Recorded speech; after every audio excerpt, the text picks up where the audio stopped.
Take away every animal on Earth, and early humans don't just struggle. They don't survive. Not for a season, not for a generation. Meat, clothing, tools, shelter, even the tiny domesticated wolf that became our first real ally. Animals weren't a resource early humans used. They were the entire foundation everything else was built on. Modern humans can survive almost anywhere because we adapt using tools, clothing, and shelter. But strip away animal materials specifically, hides, bones, sinew, fat, and that adaptability collapses almost completely. Early humans weren't just eating animals. They were built quite literally out of animal parts. Meat provided something plants of the era simply couldn't match: dense, reliable calories and complete protein, critical for fueling a large, energy-hungry human brain. For much of our evolutionary history, meat wasn't a luxury food. It was often the difference between a surplus and a slow decline. Hunting shaped nearly everything about early human life: how groups organized, how knowledge was passed down, how language and cooperation developed. Successfully bringing down a large animal required planning, communication, and trust between individuals, skills that quietly built the foundation for much more complex human societies later on. One of humanity's strangest advantages was endurance. Early humans could run prey to the point of exhaustion over long distances in open heat, a technique called persistence hunting, relying not on speed or claws, but on sweat glands and sheer stubbornness, something almost no other predator on Earth could match. Beyond muscle meat, organs and fat were prized even more. Fat delivered dense energy. Organs like liver carried concentrated vitamins and minerals muscle meat alone couldn't provide. Nutritional gold by ancient standards. Even after a carcass looked picked clean, bone marrow remained, a hidden, calorie-rich resource locked inside. Early humans used simple stone tools to crack bones open specifically to reach it, wasting almost nothing.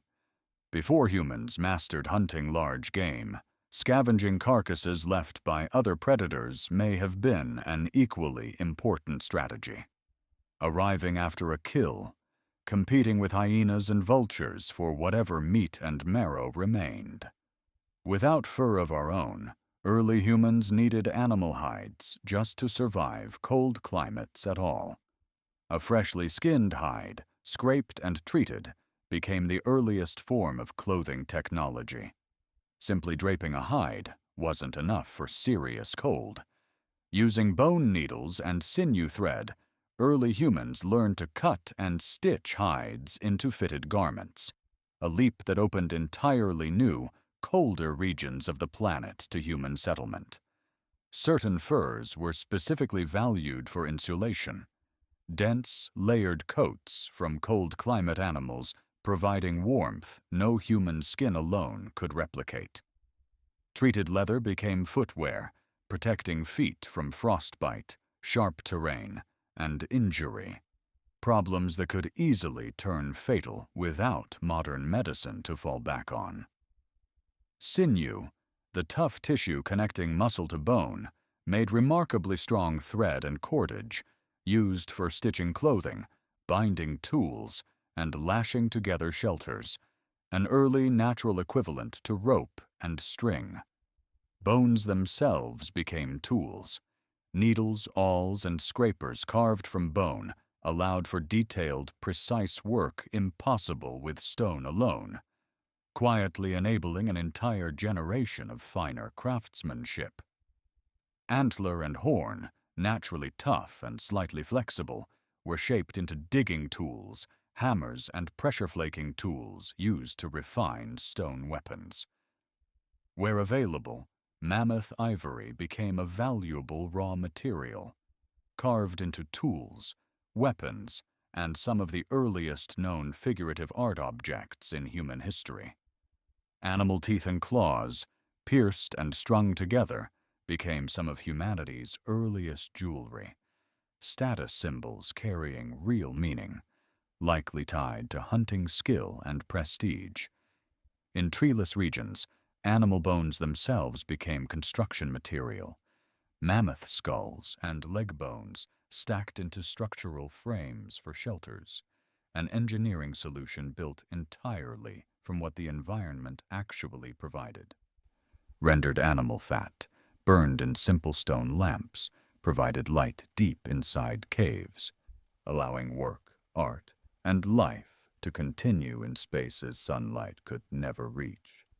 Fat also waterproofed gear, rubbed into hides and containers to help them resist moisture, extending the life of tools and clothing that took real effort to make.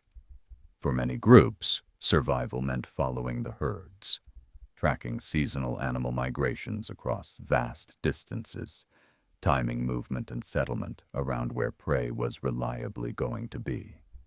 Understanding animal behavior wasn't optional knowledge. It was environmental literacy, telling early humans where water was, when weather was shifting, and where danger might be near. Of course, animals weren't only providers, they were also a constant threat. Big cats, wolves, and other predators posed genuine, ever-present danger, especially for smaller or more vulnerable group members.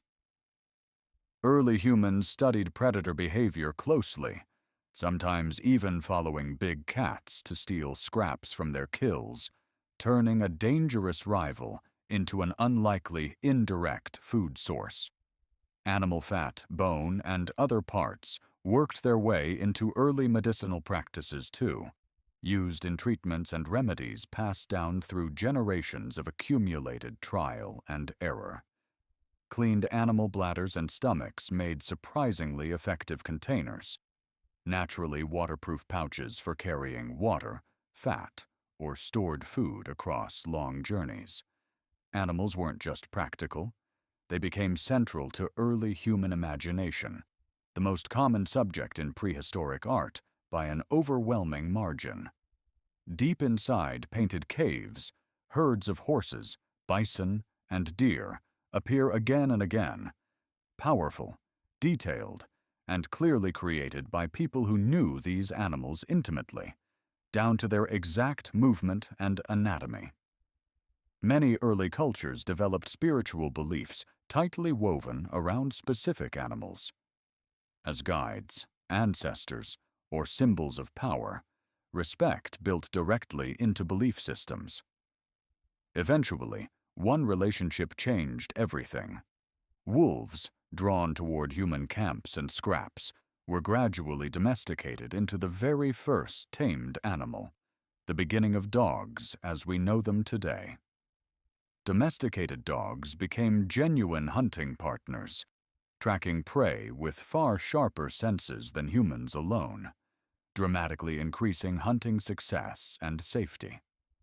Beyond hunting, dogs offered protection, an early warning system against approaching predators or rivals, and something else too: companionship, one of humanity's oldest cross-species bonds.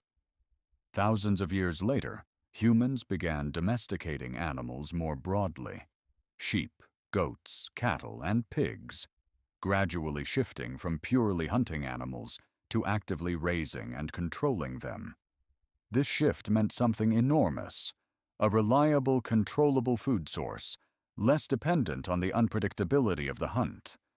Domesticated animals also provided milk, an entirely new nutritional resource, eventually reshaping human diets and even, over generations, human genetics through lactase persistence.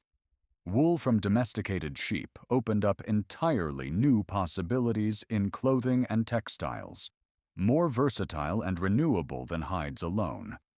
Larger domesticated animals eventually took on labor and transport roles too, pulling loads, carrying goods, transforming how far and how fast humans and their belongings could move. This new mobility helped fuel long-distance trade networks, connecting communities and resources across distances that would have been impossible to manage on foot alone. When key prey species declined or vanished in certain regions, human populations were forced to adapt fast, shifting diets, migrating, or intensifying the domestication that was already underway. From the calories in a single piece of meat, to the hide on someone's back, to the wolf curled up by the fire, animals weren't a side character in the human story. They were, quite literally, woven into nearly every material and decision that got early humans through each day.